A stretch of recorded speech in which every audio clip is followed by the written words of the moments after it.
We'd like to first take a moment to recognize all of our honored members of the Consular Corps here this evening from the countries of Argentina, Azerbaijan, Bulgaria, the Ivory Coast, the Czech Republic, Egypt, Estonia, Ethiopia, Germany, Hungary, Israel, Japan, Kenya, Lithuania, Latvia, Mexico, Myanmar, Pakistan, the Philippines, Poland, Romania, Sri Lanka, Togo, Turkey, and the United Arab Emirates.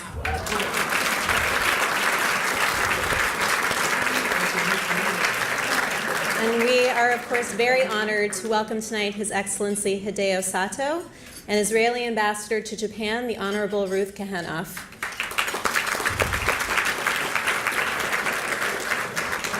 We also want to recognize and thank the following elected officials: California State Treasurer John Chung, Los Angeles City Attorney Mike Fuhr,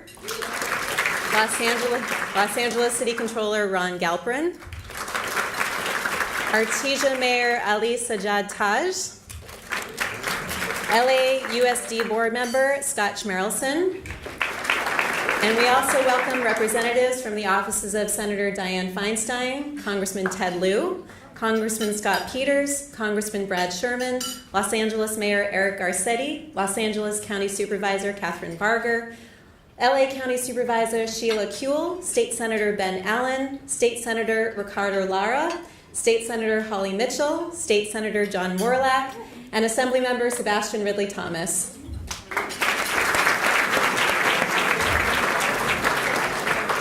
And last but not least, please welcome our valued faith and community leaders from APAC, American Hellenic Council, American Jewish University, the Catholic Archdiocese of Los Angeles, the India Association of Los Angeles, IsraAid, Japan House, Japanese American Citizens League, Japan Business Association, the Jewish Journal, Korean American Coalition, Korean Churches for Community Development, LBI Media, LMU Center for Religion and Spirituality, the Los Angeles Baha'i Center, the Organization of Chinese Americans, St. Sophia Greek Orthodox Cathedral, the Church of Jesus Christ of Latter-day Saints, the Japan Foundation Los Angeles, the Ulmer Institute, Univision, U.S.-Japan Council, Wilshire Boulevard Temple, and Muslims for Progressive Values.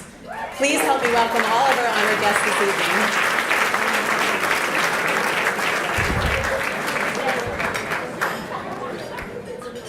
this evening. This June will mark half a century since the Six-Day War. Those were terrifying weeks that Jews around the world shared with Israelis. We do remain haunted by the vulnerability we felt in May 1967, but the victory in June was marked by a certain sense of clarity. We were vulnerable, but we were no longer victims. And now we face a more complicated reality.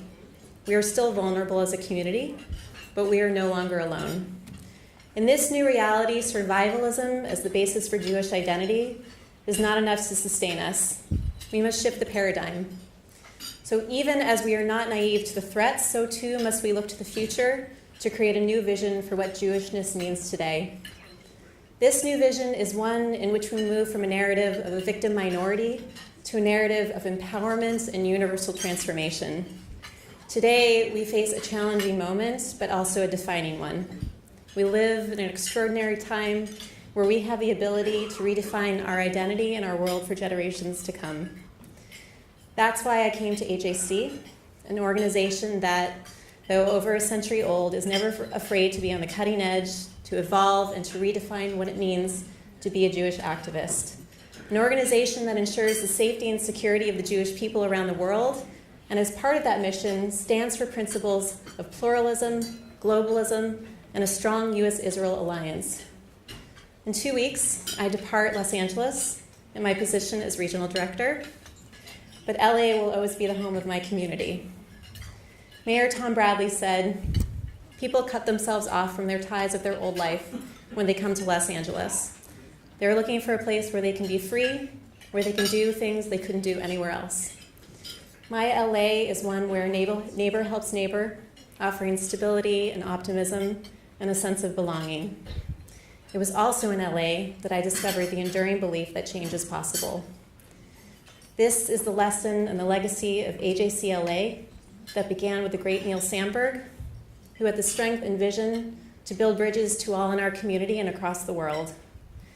And it has been a true honor to work with all of you and to help create a shared vision of a better and brighter future.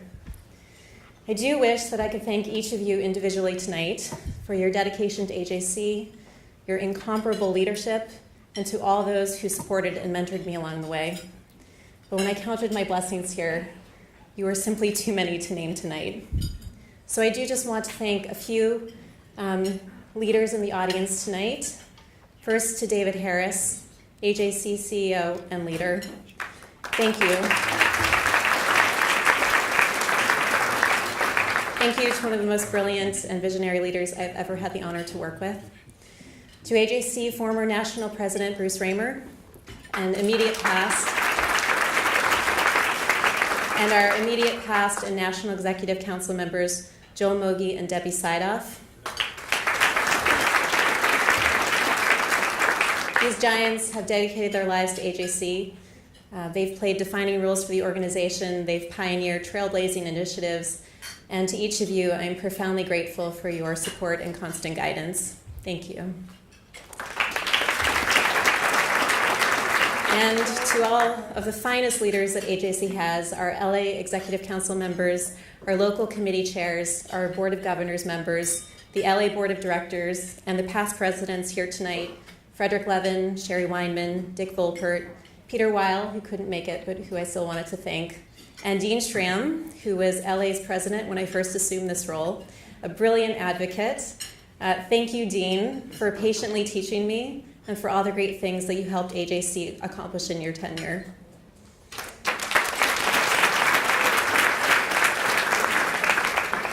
And to the inexhaustible AJC professional team, if you want to know the secret to AJC's success, look no further than these talented individuals.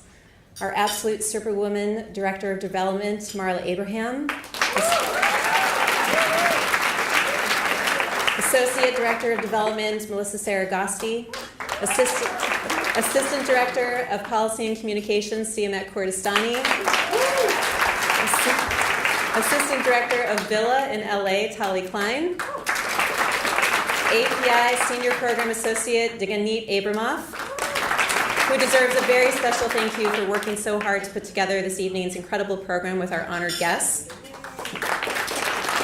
Senior Associate for Polish-Jewish Affairs, Gosha Weiss.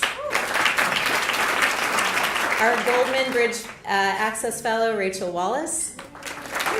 And the dedicated administrative team, Amy Cesar, Annabelle, Dan Wenzel, and Yael Waxpress. It is really the passion and dedication of these individuals and their long hours that make all of this possible.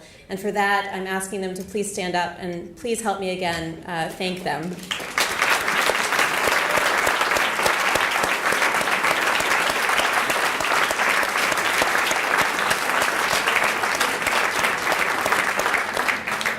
And this is my last thank you. I saved it for last so that I can properly introduce him, our president, Scott Edelman.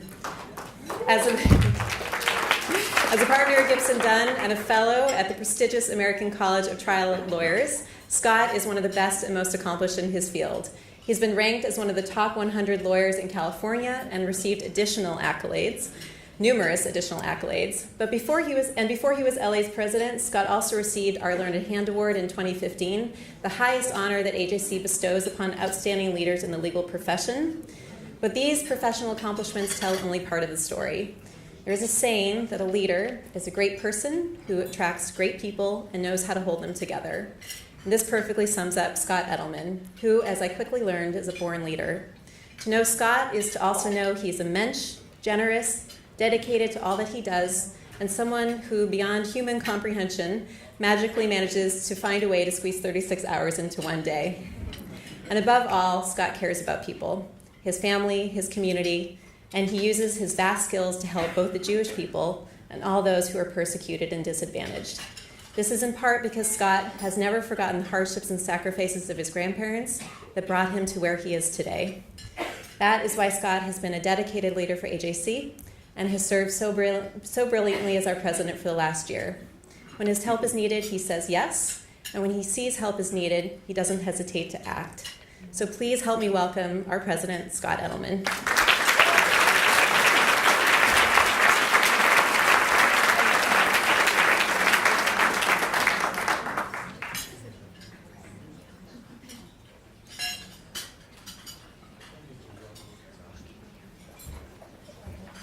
Good evening, and thank you, Jana. Jana tricked me because she showed me her remarks ahead of time, and it didn't have all that stuff at the end.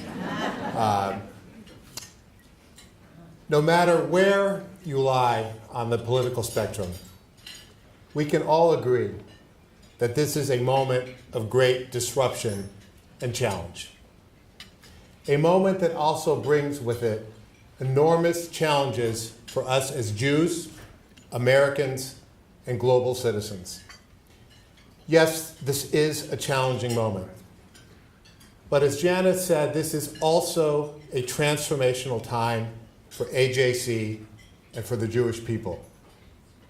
Over the last century, AJC has won a seat at the table of global affairs and an ability to impact opinion and policy at the very highest levels. We are at a complicated crossroads. We are still vulnerable, but we are also blessed to live in a time when the Jewish community in America stands at its most influential in history. We have the ability to advocate for what we believe in. This is something that all of us, as the product of immigrants from countries where things were very different, can never take for granted. So many people have approached me and asked, what can we do? First, we must be clear that anti-Semitism is a threat to be taken seriously. As of February, anti-Semitic hate crimes in the UK had risen by 118%. In Germany, by 25%. According to the French Interior Ministry, 55% of all hate crimes in France targeted Jews. AJC has put forward a set of recommendations to change the unacceptable reality of rising anti-Semitism in Europe. Not for the sake of Jewish constituents alone, which is obviously extremely important, but for the sake of Europe, its noble principles, and its future. Our work continues in partnership with European governments to take steps to protect Jewish communities.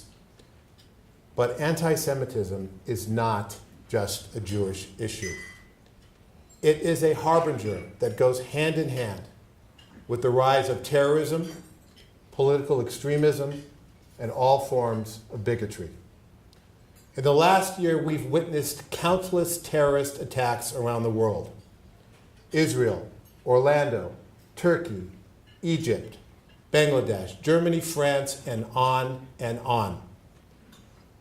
Alongside a resurgence of anti-Semitism elsewhere, there has been a rising anti-immigrant and xenophobic rhetoric and an ongoing increase in hate crimes in the United States.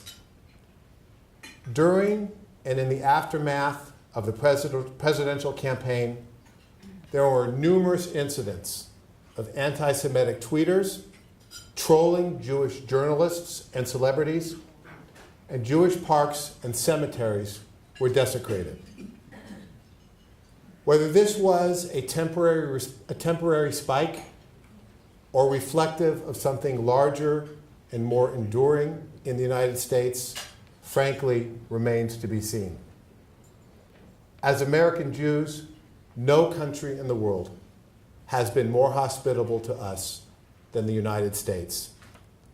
But we have to remain vigilant. This past year, at our Corwin dinner honoring Showtime's David Nevins, celebrity actress Emmy Rossum spoke eloquently about how she was targeted online by Nazi sympathizers solely because she was Jewish. In her words, "I was threatened for my beliefs. It was one of the most confusing and stirring things that has ever happened to me. Now, more than ever, I go back to my roots, what it means to be Jewish, to be part of history, what it means to be a minority, what it means to be part of something special, something larger than myself.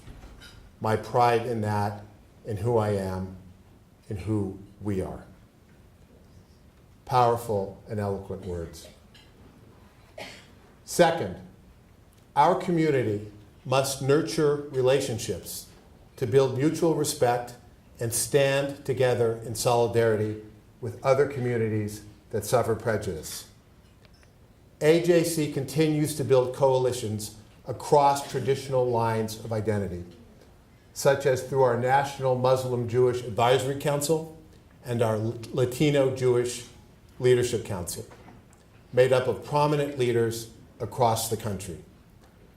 Each body has coordinated strategies to jointly address issues such as hate crimes, bigotry, discrimination, immigration, humanitarianism, and strengthening trilateral relations between Israel, the United States, and other nations.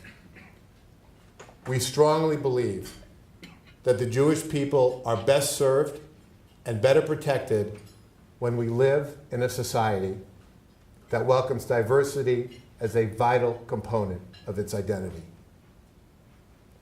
Third, we must support Israel so that she can take her rightful place among nations. Israel, a vibrant democracy and point of stability in the Middle East, has today built collaborative, essential partnerships around the world based on mutual interests with Asia, Latin America, Africa, and her neighbors in the Arab world. She has contributed to the extensive advances in the fields of technology, agricultural, defense, medicine, and more. Last year, California put itself on the map by signing historic legislation into law to combat the boycott, divestment, and sanctions movement against Israel, led by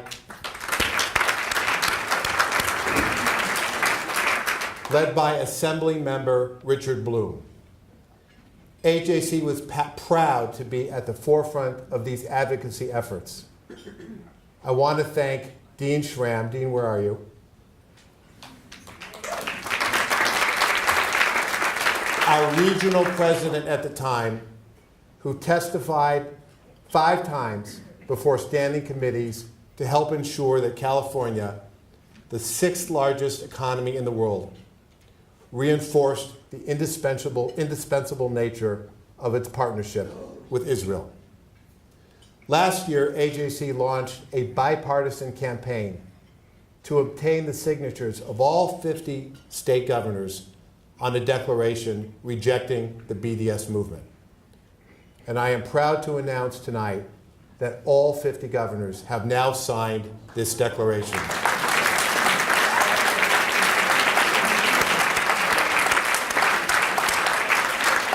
Including Governor Jerry Brown, whom I want to thank, and all of our elected leaders tonight for sending a clear and unmistakable message that the state of California wants no part of the goals and tactics of those who would demonize, delegitimize, and isolate Israel. We are grateful for your leadership, and we are proud to be Californians.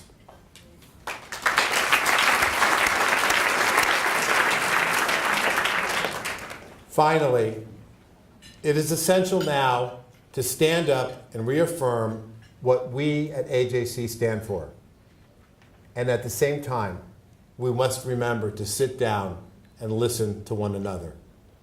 We continue to reaffirm a directing AJC value: to rise above partisan politics and seek unity and common goals that protect human dignity and secure democratic values. Global work starts here at home, and there is no community out there better positioned to do that than Los Angeles, with the leadership of all those in this room. In Los Angeles, we are blessed with more than 90 consular offices. We held over 60 diplomatic meetings in the last year, and we continue to engage with an array of religious, ethnic, and community leaders and elected officials leading the way in our nation. This year, Los Angeles sent 2 of our local consuls general, 2 Muslim American leaders, and 3 California university presidents to Israel with AJC's Project Interchange.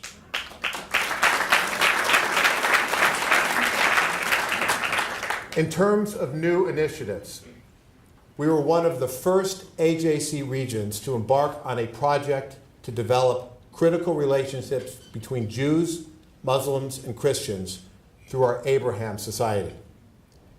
And because we serve as the gateway to Asia and Latin America, with enormous implications in world politics today, AJC LA has now positioned staff members and lay leaders dedicated to expanding our relationships with Latin America, Asia, and the Asian American and Latino American communities. It has been my privilege to serve as your president. I have witnessed firsthand how AJC stands at and speaks with and for the center of our community. Not just our Jewish community, but our broader interethnic, interreligious, and international community. I have had the privilege of working with an extraordinary group of talented board and AJC members and our amazing AJC staff. And we are also very lucky tonight to have our CEO, David Harris, with us.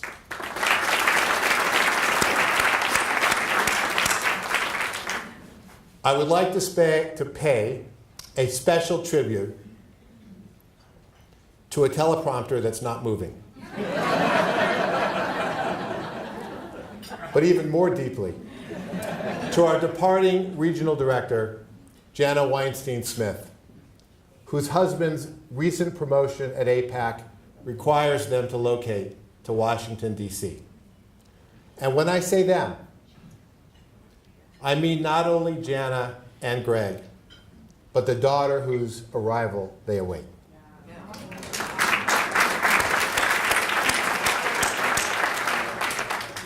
We greatly appreciate all that Jana has done for AJC LA, and we will miss her. Thank you, Jana. We wish you the best.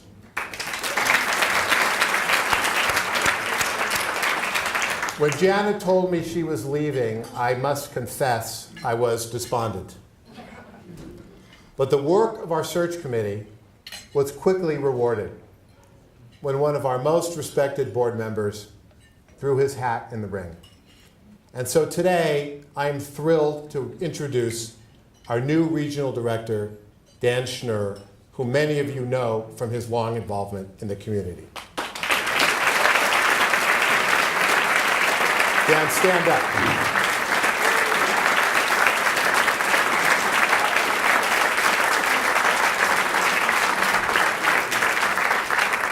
And so we go from strength to strength.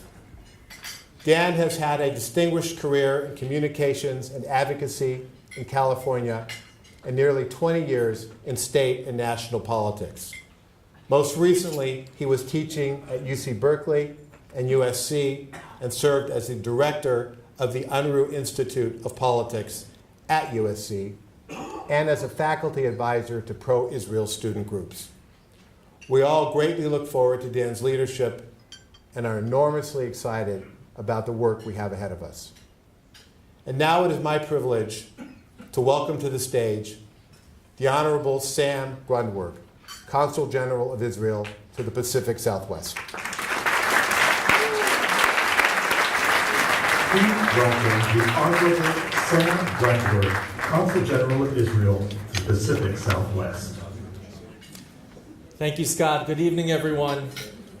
It's an honor for me to be here with you tonight for the 72nd Annual AJC meeting. I'd like to recognize my colleagues from the Consular Corps, all elected officials, community members and leaders, and faith leaders.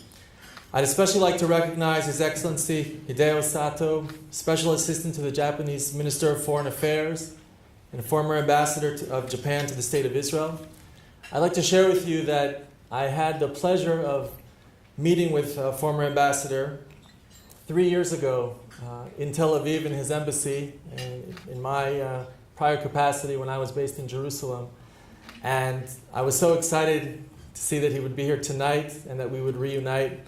And I was so impressed then with his profound understanding and knowledge of the Jewish community, and especially his command of the Hebrew language. We joked at the time, and I believe we had both at that point, lived in Israel for the same number of years, about 15 years.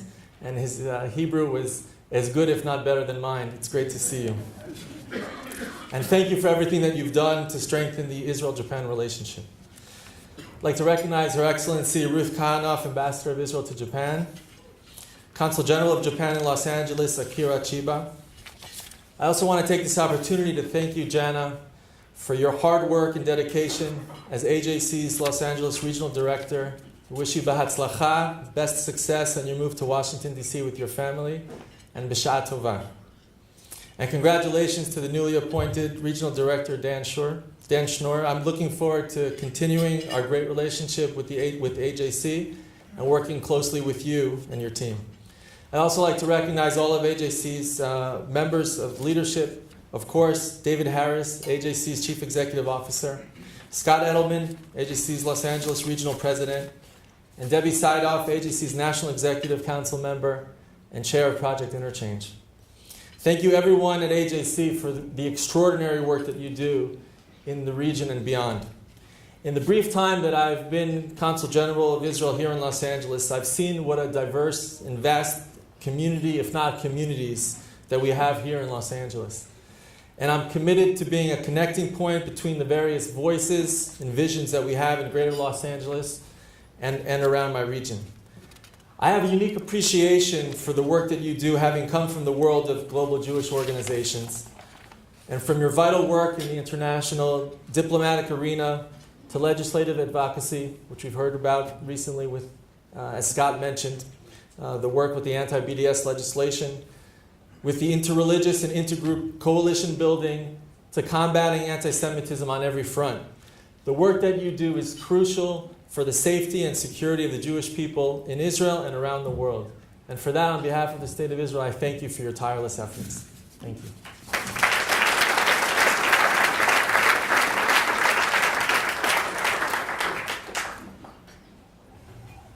Debbie Seidoff, the National Chair of Project Interchange.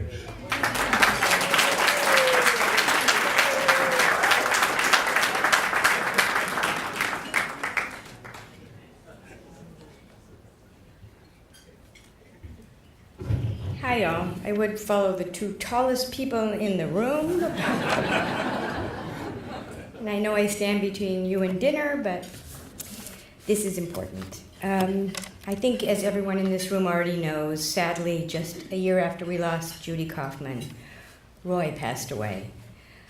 You know, there are individuals whose expansiveness, humanity, and love really leave an indelible mark on our neshama, on our souls. And it was so with Judy and Roy's imprint on the soul of AJC Los Angeles. Many of us who've joined the leadership here of AJC were either introduced initially or welcomed to AJC LA by Roy and Judy's generosity, their warmth, their inclusion, and their undying support. In fact, one of the very first AJC events that Nati and I ever attended, if you remember, Nati, was an annual meeting much like this tonight. Judy had invited us to sit at the Kaufman table. Well, little did I know, the Kaufman table, elegantly draped in its own tablecloth, personalized place cards, handmade napkins and napkin rings, elaborate centerpiece, all very, very Judy. Judy and Roy continue their commitment to the AJC through a very generous bequest, supporting AJC, AJC's Project Interchange, and the Judy Fund. although there is nothing that will ever be able to substitute for their being physically with us, AJC Los Angeles was absolutely determined to find a way to both honor their memory and keep Judy and Roy with us symbolically. So it's my very deep honor to announce to you tonight that from this moment forward, AJC's annual meeting will be named the Kaufman Family Annual Meeting of AJC.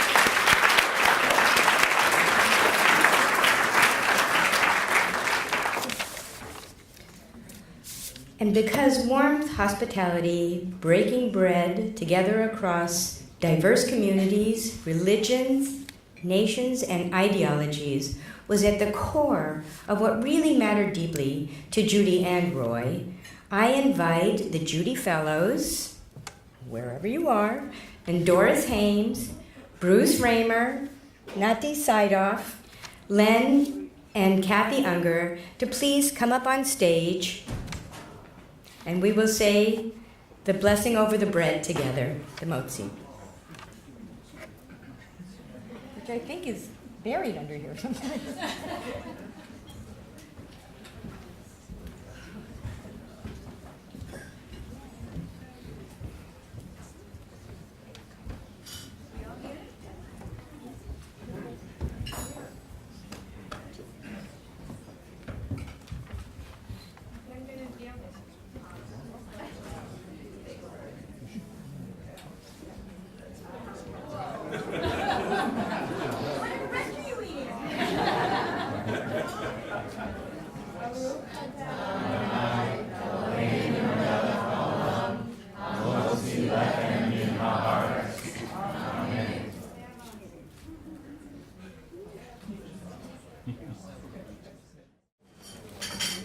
Good evening, and thank you all for being here with us this evening. My name is Jeff Stone, and I have the honor of serving as the chairman of AJC's Asia Pacific Institute, and it's a real pleasure for me to be here in Los Angeles tonight with you and among our distinguished guests.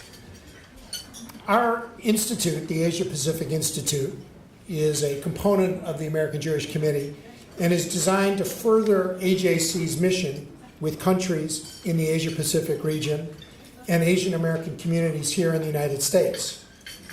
Our mission is to raise consciousness and awareness about the Jewish people and Israel, and fostering favorable political alliances, economic links, and dialogue on issues of mutual interest between the United States, Asia, and Israel. I'm proud to say that we have in our guests tonight several members of the AJC Asia Pacific Institute Board, including Gary Jacobs, Cliff Goldstein, and Murray Lee. We thank you all for being here with us tonight. I have the privilege of introducing a very good friend of AJC and of the Asia Pacific Institute, Ambassador Ruth Kahanoff. Ruth has been serving the State of Israel as the ambassador to Japan, where she serves as the 17th Israeli ambassador to Japan. Along with several other people in the audience, I had the distinct pleasure of being welcomed by Ambassador Kahanoff in her home when we visited in Tokyo about a year and a half ago. At that dinner, if you will think back, the conversation at dinner, and Ambassador Kahanoff aptly posed the question, well, let's assume that Hillary Clinton is going to be the Democratic nominee for President of the United States. But turning to the diplomats in the room from Japan, from Israel, from the United States, distinguished visitors from the United States, who do you think will be the Republican nominee? Well, I'm proud to say that the vote was pretty evenly split between Marco Rubio and Governor Kasich. There wasn't a single person in the room who accurately predicted either the nominee or ultimate winner of the presidential election. So much for political prognostication. Nevertheless, Ambassador Kahanoff continued to serve with dignity and honor as the ambassador to Japan, and she has really dedicated her career to strengthening Israel's bilateral relations with East Asian countries and in the Pacific. Among her many distinguished positions, she has served as Deputy Chief of Mission in Beijing in 1992, when she was involved in the historic opening and establishment of diplomatic relations between Israel and China. She has served in what may be the preeminent, or at least best, diplomatic post in the world when she served as ambassador to New Zealand. She was the non-resident ambassador to Fiji, Tonga, Samoa, Kiribati, and Tuvalu, and has also served in the embassy in Taipei. Before leaving for Japan for her current ambassadorial post, she was a Deputy Director General of the Ministry of Foreign Affairs and has served as the head of the Asia Pacific Department. Ambassador Kahanoff flew in from Tokyo specifically to be here tonight to honor our distinguished guest, and I would ask you to join me in welcoming Ambassador Kahanoff to the stage.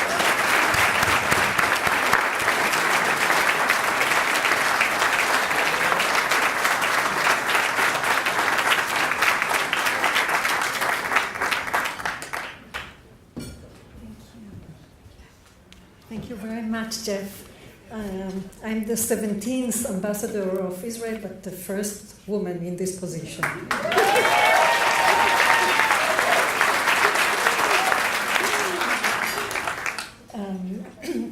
Really, this is a very special experience for me to be here this evening. I've met so many interesting people who are doing great things for the Jewish community, for the state of Israel, and I really want to express my admiration and to thank you all for what you're doing. Thank you for really inviting me to join you at this annual meeting and attend the presentation of the special award to my old friend and colleague, Ambassador Hideo Sato, who I greatly respect. I've known Sato-san and his lovely wife for over 20 years, and our paths crossed again and again in Jerusalem and in Tokyo. I have had the pleasure of working closely with him in Israel and in Japan over the years. He is a very special man. He really deserves this award. His vast knowledge, his deep knowledge of the Jewish culture and of Israel, his command of the Hebrew language, and his passion for Israel have won him many friends among us, opened many doors and many hearts, and made him an invaluable bridge between our countries and people. Ambassador Sato was a real partner for the promotion of bilateral ties between Israel and Japan. We worked together 3 years ago. Actually, we worked together on the visit of Prime Minister Netanyahu to Tokyo. This visit was really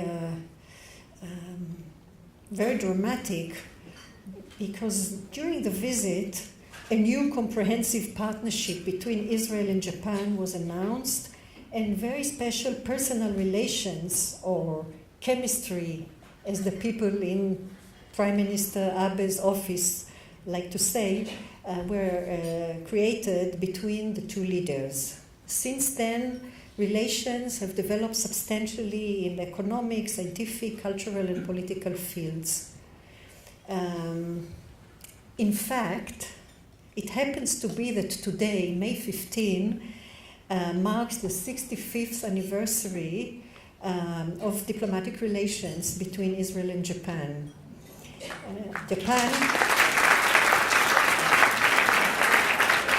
Japan is really the first country in Asia with which we established diplomatic relations. A few days ago in Tokyo, we just celebrated this event, and that was a big celebration with the presence of 700 guests. Many of them are very senior leaders in their fields. And the guest of honor who represented the Japanese government was Mr. Seko, the Minister of METI, this very powerful Ministry of Economy, Trade and Industry. He spoke very warmly of Israel. In the run-up actually to this special event, I've managed to find the protocol of the Foreign Affairs Committee deliberation in the Knesset in Israel from May 1952, 65 years ago. That was shortly after the State of Israel was established and shortly after Japan regained its independence. Our founding father and the Prime Minister at that time, David Ben-Gurion, said, and I tried to translate it, it's a free translation. He said, "Japan is a great country from which we have a lot to learn and with which we can do so much together.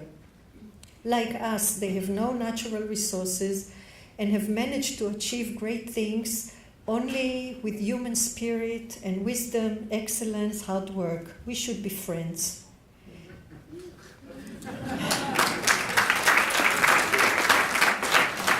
And that was really a few years after the war. 65 years have passed and the friendship and partnership between the two countries have developed substantially. We in Israel admire Japan and think Japanese, and we are proud that the government, the business sector, and the scientific community of Japan today are more and more looking towards Israel as a center of scientific excellence and technological innovation, and above all, as a partner. Economic ties are blooming. The countries have recently signed agreements for industrial R&D cooperation, as well as for promotion of investments. Multiple high-tech top Japanese companies are coming to Israel finally, opening offices and research facilities in Israel, and Japanese direct investments in Israel have dramatically expanded. To be more specific, a 20-fold increase over the past 3 years. Actually, the Minister of Economy of Japan visited Israel 2 weeks ago. And during his visit, actually the two sides declared on launching the Japan-Israel Innovation Partnership to promote wider, deeper, and faster cooperation in order to leverage the synergies between the two countries to the fullest. The minister who attended our National Day reception last Thursday said in his speech that Israel is an important partner for Japan and expressed his desire that we will continue together the efforts aiming at further advancement of the win-win relations between Japan and Israel. For those of us with historical perspective and with long memory, this is really amazing. Amazing development. I think I should take this opportunity to thank AJC, to thank the Asia Pacific Institute, and especially and personally David Harris, who has been working and coming every year to Japan for the last 25 years or so, for all your support and your strong commitment for these relationships in good times and in challenging times. And this is true for Japan, but it's true for many other Asian countries and for many other countries in the world. And we cherish this and we thank you. Thank you very much.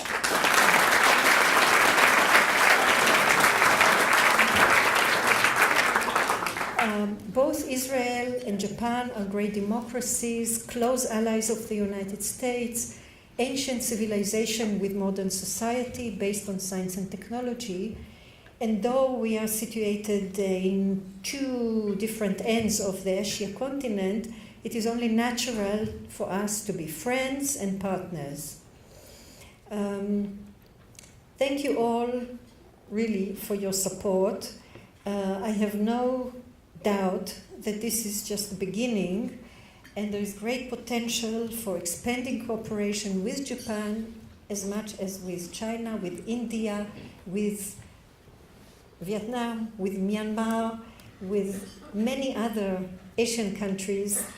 I have been working on Asia for the last 35 years, and I am really thrilled and excited to see how much and how far we have managed to reach, when now 25% of Israel trade is with China, is with Asia, and 25% of the investments to Israel come from Asia.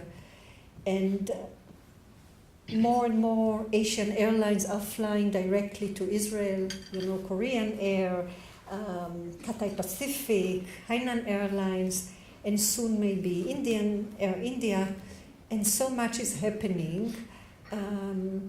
We wouldn't be able to do it without you and our many Jewish friends in America and elsewhere, and this is a joint project for us all.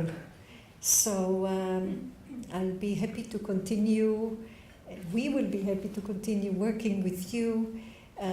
We thank you for your support, and like also to thank personally Sato-san for all your contribution to this relation over the last 30 years, and for being a true friend.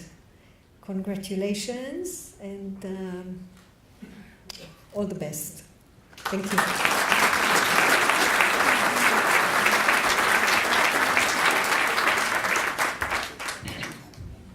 Ladies and gentlemen, Bruce Raymer, former AJC National President.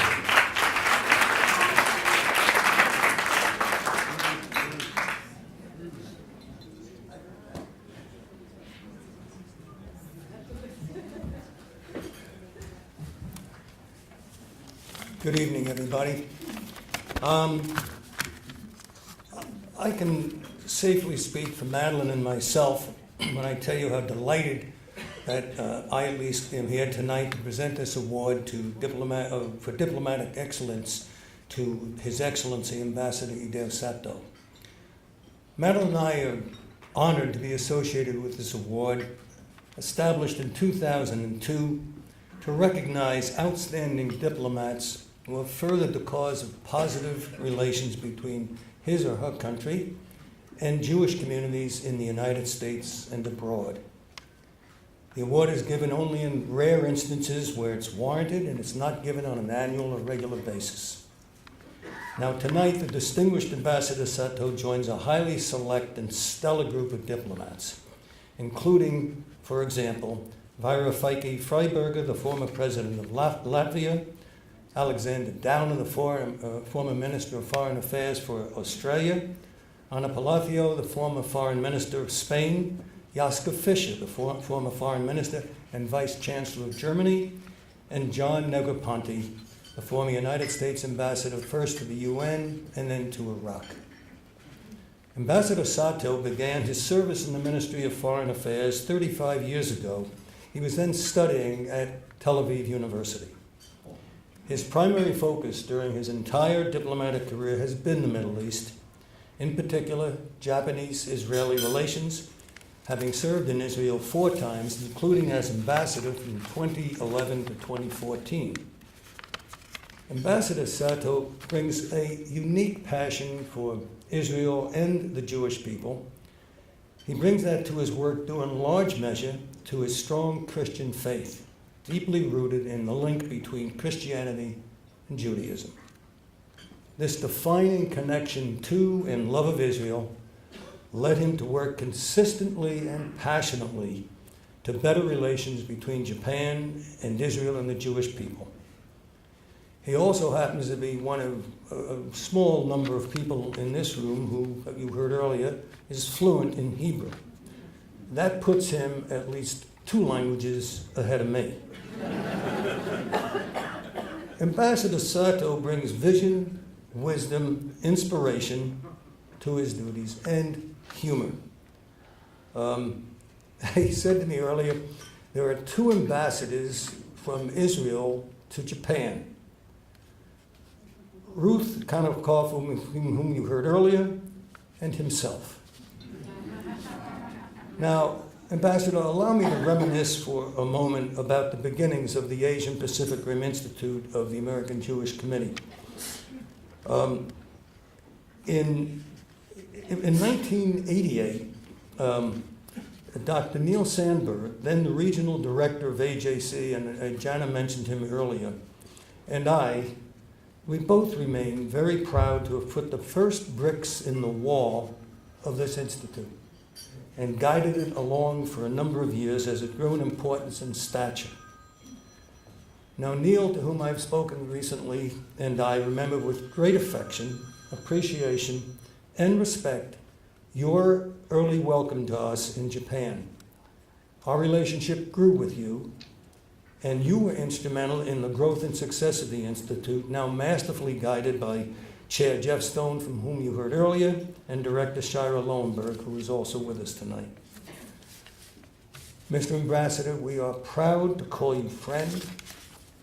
You honor us by permitting AJC and its Asia Pacific Institute and Madeline and myself on their behalf to present you with the Madeline and Bruce Raymer Award for Diplomatic Excellence. No one is more entitled to receive this award than are you. Sato-san, would you please join me at the podium?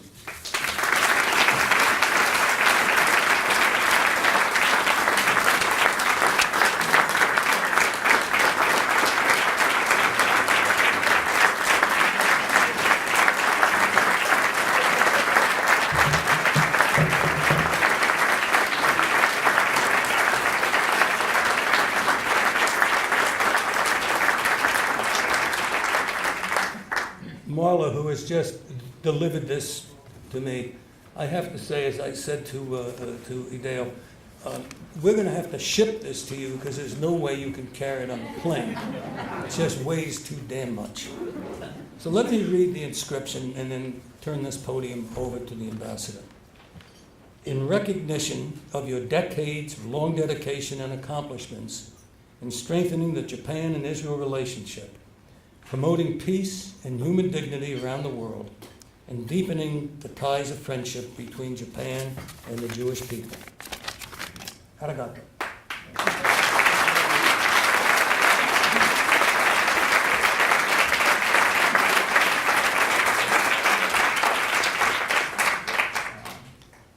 What shall I do with this award? Okay. I'm afraid it might fall.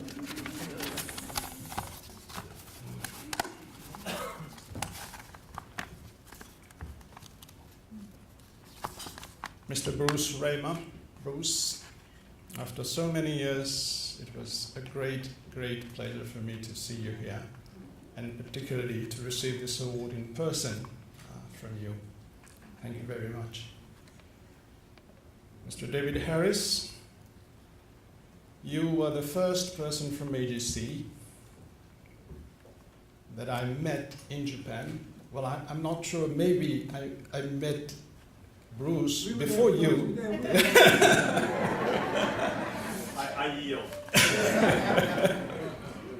And Mr. Jeff Stone. Jeff, we met quite recently in Japan, but we have unfinished business, as we talked the other just before this meeting. We were invited to Ambassador Ruth Kahanov's residence, and we were having dinner, and we were just sitting together, and we somehow started to talk about Spinoza. So Jeff suggested, when I come to Chicago, then we'll continue the discussion, not the peace process and anything. So I'm looking forward to it. Mr. Scott Edelman, Ambassador Ruth Kahanov, Rudi, thank you very much for coming all the way from Tokyo to join me, and thank you for your kind words. Consul General Sam Buntwell, it was a pleasant surprise for me to see you here as we met, as mentioned, in my office in Tel Aviv at my embassy. Consul General Akira Chiba, distinguished members of the American Jewish Committee, distinguished guests, and ladies and gentlemen, Erev Tov, and good evening. Thank you very much for having me tonight with you. But as I stand here, I'm still wondering what I have done to deserve such an honor. I've done nothing heroic like Mr. Sugihara. I did simply what was expected of me as a diplomat, to deepen and enhance understanding and friendship with other countries, in my case, incidentally, with Israel and the Jewish people. There are so many wonderful stories and episodes of friendship between the Japanese and the Jewish people in the last 1.5 centuries. I'm not going into those stories today, but as you may be wondering how I got involved with Israel, I'd like to speak briefly about my personal history with this wonderful country. I was born in a musical family. My father was the first Japanese student that studied with Pablo Casals in early 1950s.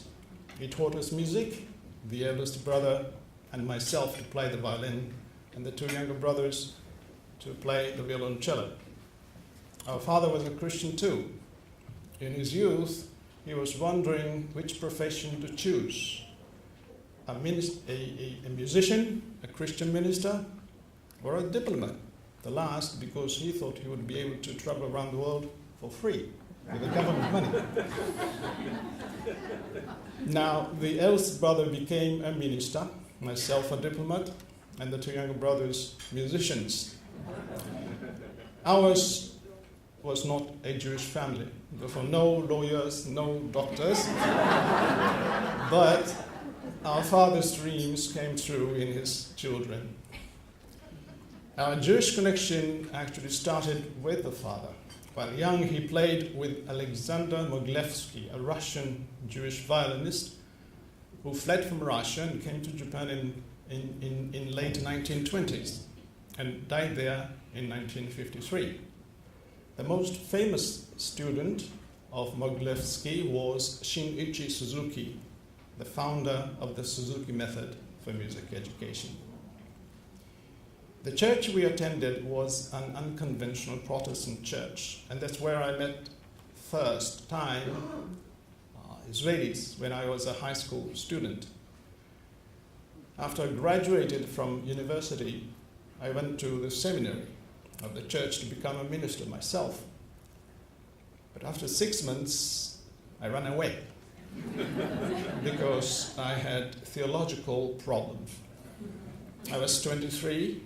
I decided to start my life anew, leaving the family, the church, and my country, Japan, and chose Greece to think over from the beginning. While I was in Athens, I forgot totally about Israel. But one day, a Japanese girl came to see me with a letter from an Israeli student in Tokyo, Jacob Raz, who was then studying the Japanese theater at Waseda University. I helped him with the Japanese lessons, and after I left for Greece, my wife Hideko got acquainted with him and also helped him with his Japanese. She was working at the Israeli embassy in Tokyo, and when she quit her job to see a kibbutz, our Shatchan, Jacob the matchmaker, wrote a letter and handed it over to my future wife. She brought that letter to me on her way to Israel, and that's how we were arranged to meet. It was a very hot day in summer in Athens, and we still blame the hot weather for our hasty marriage, because after 4 months, we went back to Japan for our wedding, although we were together only for 1 week. Then we went back to Athens, and after 2 years, my wife wanted to see Israel again. So by that time, our friend Jacob had returned there from Japan, and started to teach at Tel Aviv University, so we decided to visit him. It was mid-May in 1977, exactly at the time of the election in which Menachem Begin and his Likud party won. Jacob took us around, including the university campus. I was impressed by the huge campus and the air of freedom there. So eventually, I decided to move to Israel. My wife, she was more than happy. Our new life in Israel started later in 1977, and literally we were just like Olim Chadashim, new immigrants. I may sound nostalgic, but as I turn back, it was probably the best time and experience in Israel for us, though not so well off yet, still striving for nation building. The people were full of hopes, and above all, they cared for each other. And that's how I was dragged, so to speak, into the charm of Israel, including the people, the food, and the climate, so much so that I fell in love with Israel. The visit by President Sadat to Israel on November the 19th, just a few months after I arrived in Israel, was one of the most unforgettable scenes in Israel. I still remember the euphoria which overwhelmed the country with the hope that finally peace might come. I was admitted to Tel Aviv University a year later, where I continued my classical studies, translating Greek and Latin into Hebrew, and that's how I learned my Hebrew. While studying, I was offered to join the diplomatic service, and in May 1982, I started to work for the Gaian Show, or Foreign Ministry. A month later, a war broke out in the north, Operation Peace for Galilee, or the First Lebanon War.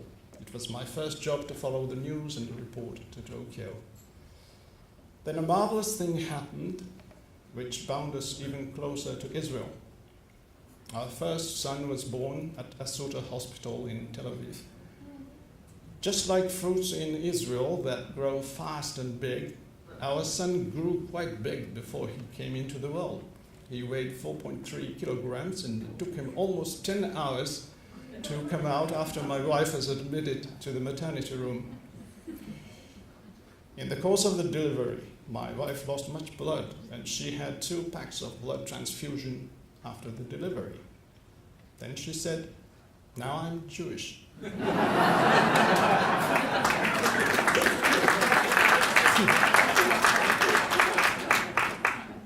I returned to Japan in August 1985 after 12 years of sojourn abroad.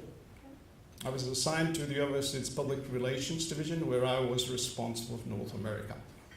While I was there, I met David, who was heading the first AJC mission to Japan. At that time, we had problems of the Arab boycott and anti-Semitic literature in Japan, and many American organizations, Jewish organizations, were criticizing the government for not doing anything about it.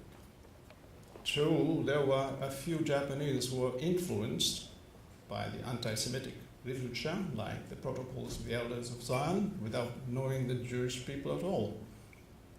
Still, there has never been anti-Semitism in Japan, and despite the alliance with the Nazi Germany, we never persecuted the Jews, but rather extended support to the refugees, saving thousands of them just before the Second World War broke out. And the government and the military still remembered our indebtedness to Jacob Schiff, who had helped Japan in its war with Russia in 1904 and 1905 by raising $200 million, worth over $32 billion today, to purchase the war bonds, about half of the total funds needed to be borrowed for the war. In 1906, 6 months after the war, he visited Japan. He was the first foreigner to receive the Order of the Rising Sun, Gold and Silver Star, the second highest of the order, and was the first foreigner to receive the order in person from the emperor in the imperial palace. Needless to say, he was one of the founding members of the American Jewish Committee.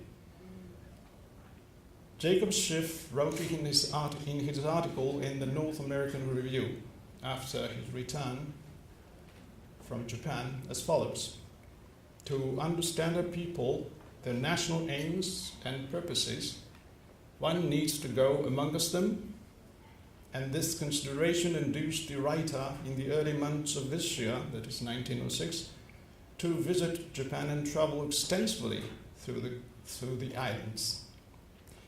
So Schiff's good successor, David, came to Japan with his delegation to initiate a dialogue, and we met for the first time, and the ensuing friendship, which I have always cherished, is the reason why I'm here this evening.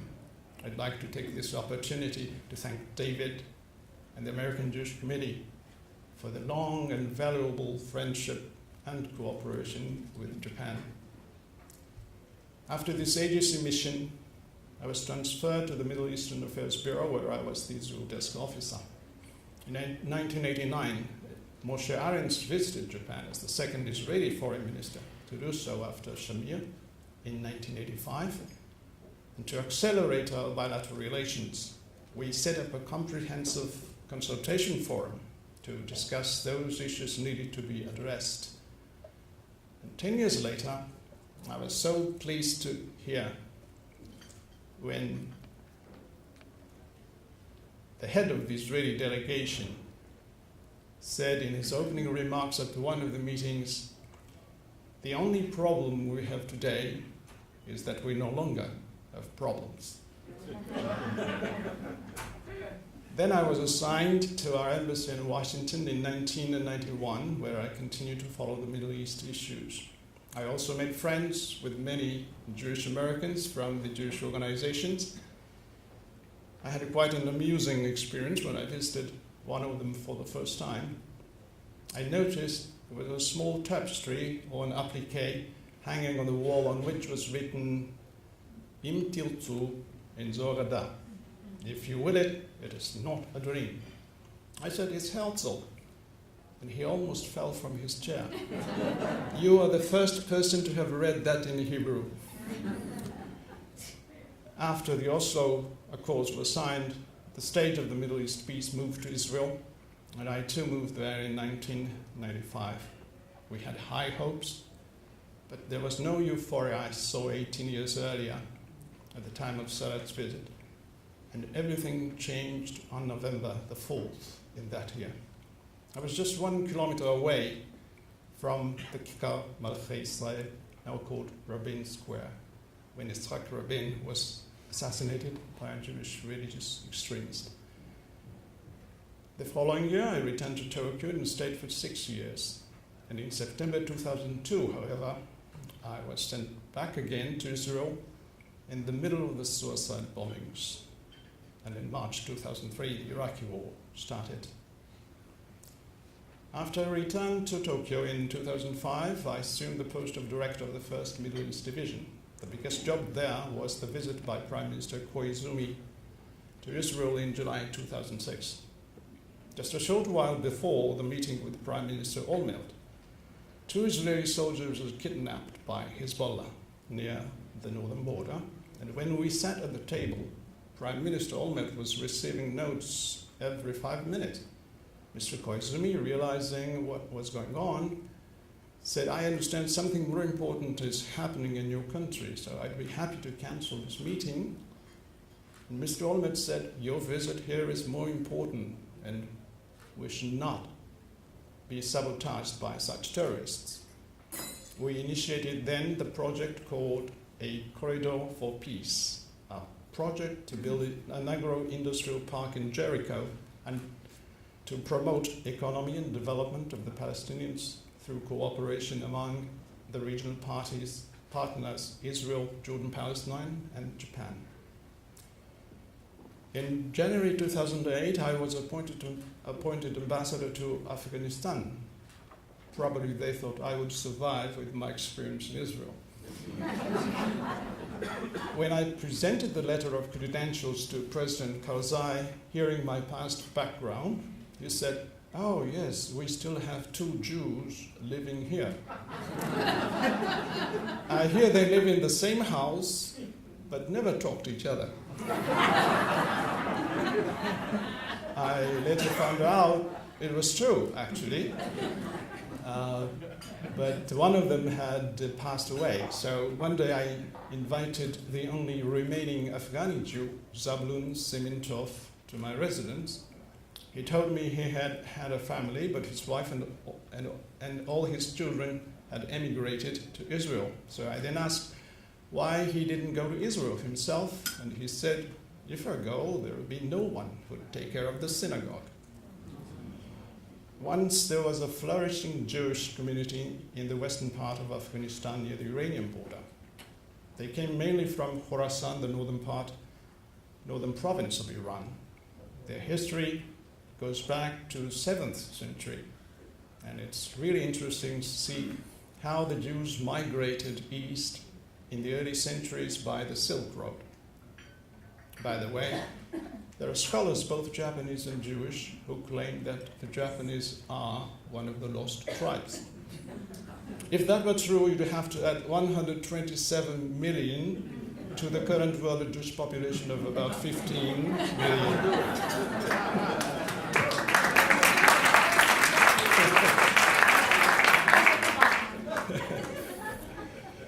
Then I was assigned to Bahrain, a tiny island country in the Persian Gulf, almost the size of Singapore, about 1/3 of Israel. The first year was very quiet, even boring, but in the second year, the Arab Spring engulfed the small kingdom. Still, that turmoil didn't seem to affect much the small Jewish community there. Today's Jewish community in Bahrain came mainly from Iraq in the 19th century. It is a small community of around 40, and they have a synagogue and a cemetery.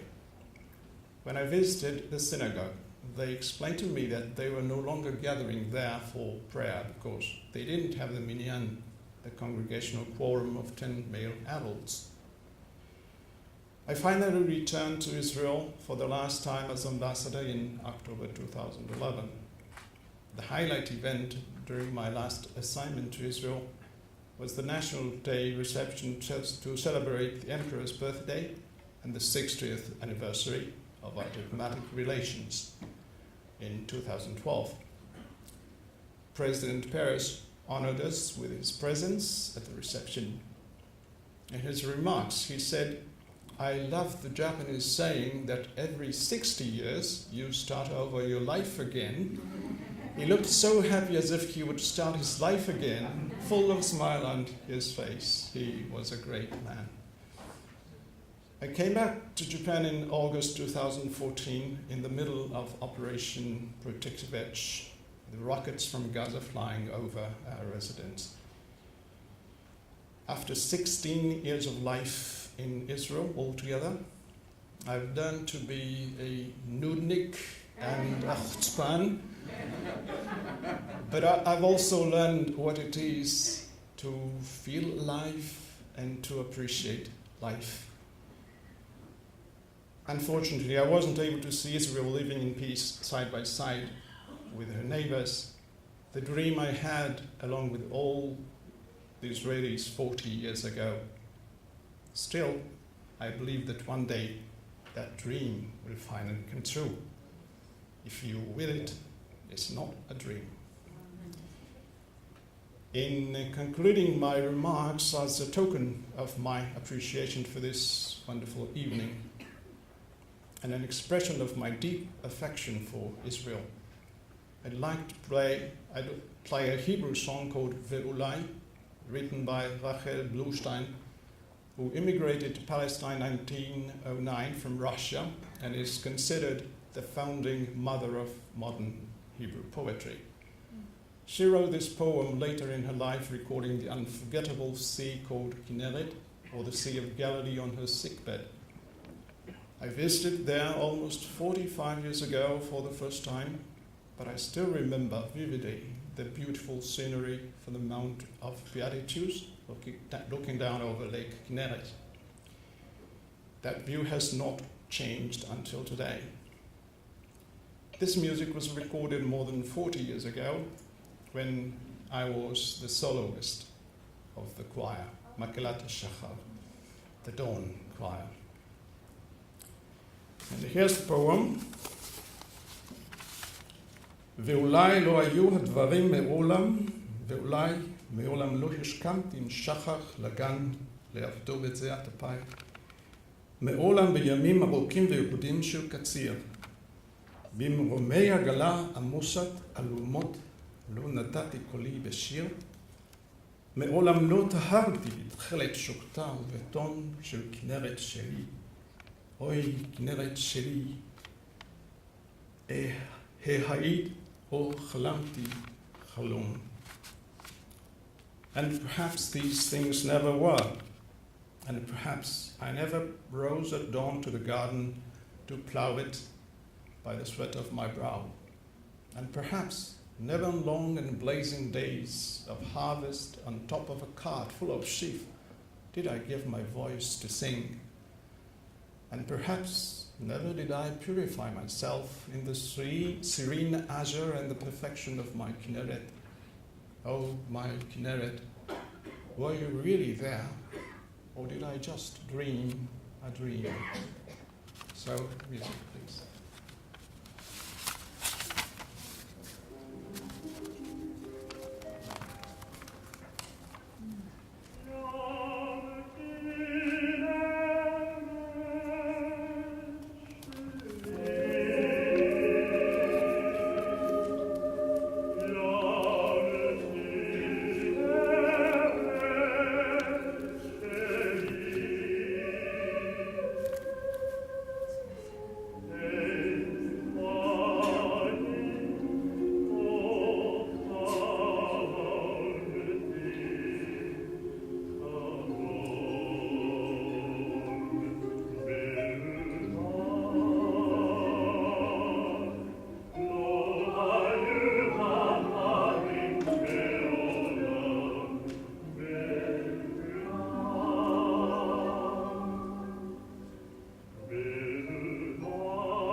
Thank you very much.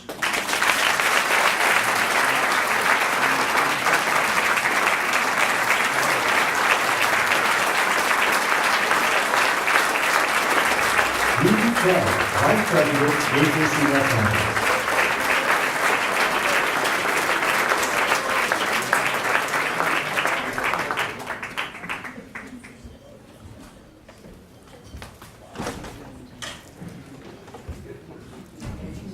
Hello, everyone. David Harris has led AJC since 1990.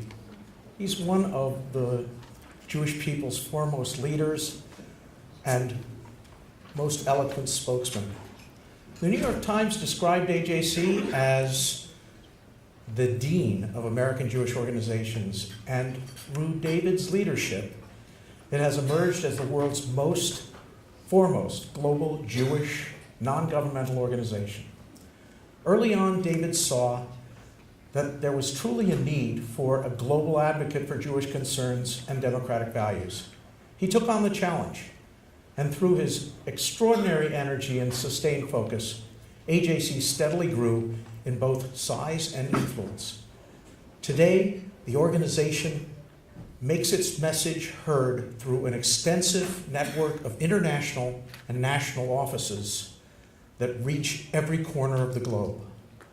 Over the years, David has been involved in some of the most important challenges facing the Jewish people, often with successful outcomes. Among these, the rescue of Soviet and Ethiopian Jewry, the repeal of the infamous United Nations Zionism equals racism resolution, the listing of Hamas and Hezbollah as terrorist groups, and of course the launching of the Muslim Jewish Advisory Council this past year. David's leadership is marked by enduring relationships, bonds with top-level political, civic, and religious leaders virtually everywhere.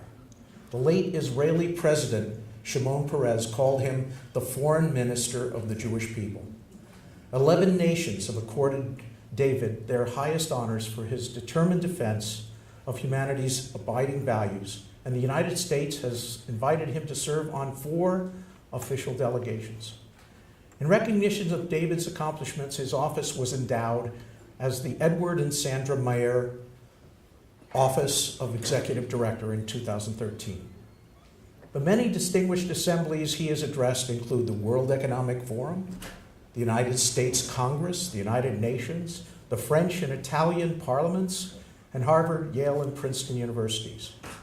A member of the Council on Foreign Relations, David is also the author of 7 books, literally hundreds of articles. He's a regular contributor to the Huffington Post and the Times of Israel, and the recipient of 3 honorary doctorates. And of course, he and I were contemporaries as students at the University of Pennsylvania. Anyone who's had the privilege of working with David knows that he's not afraid of being a dreamer or of striving to fulfill those dreams. I could talk forever about his credentials, but it's more important that you meet and hear the man himself. Ladies and gentlemen, I give you David Harris.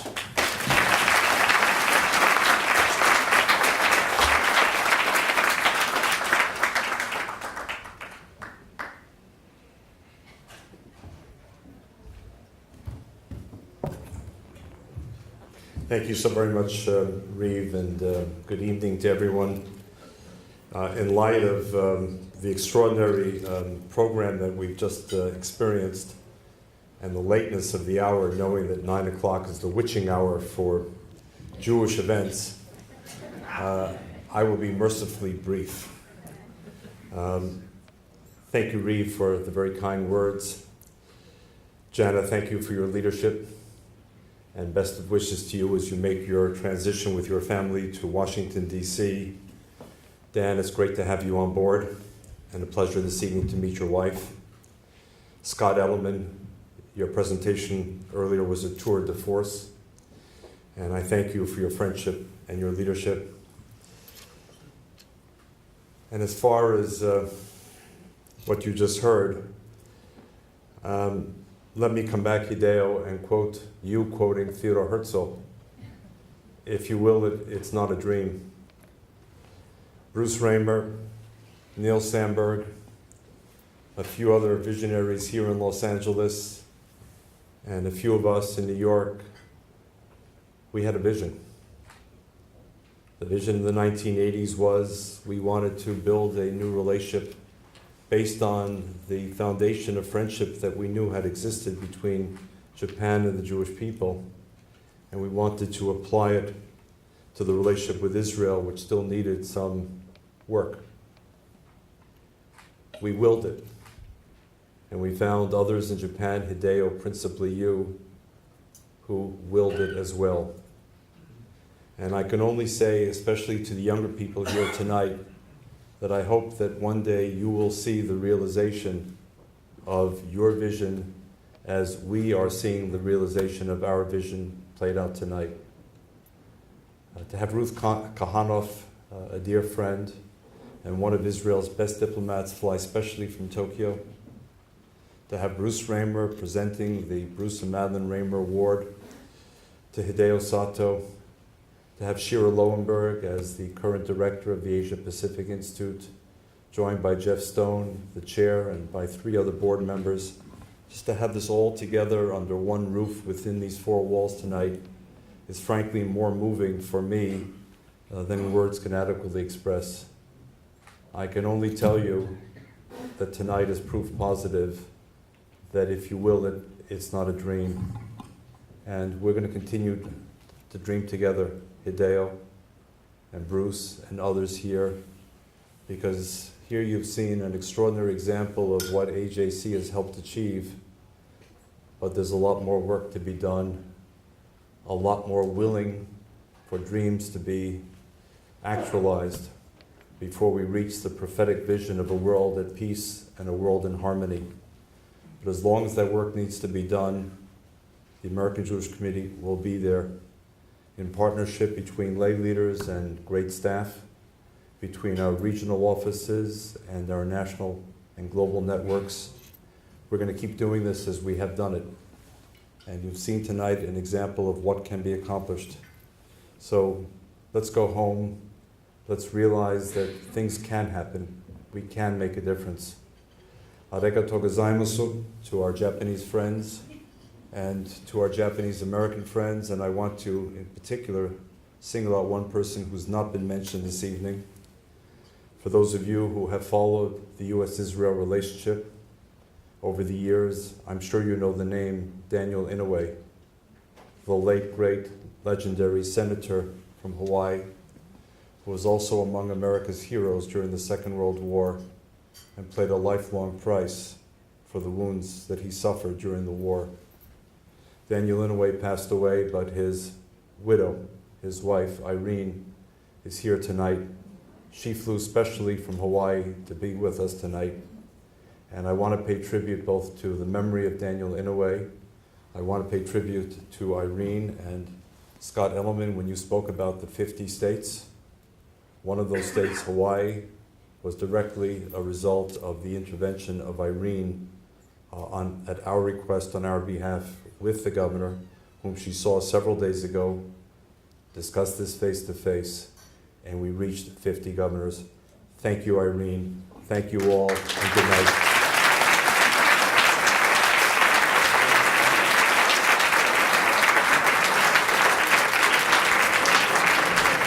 On behalf of AJC, thank you for joining us this evening.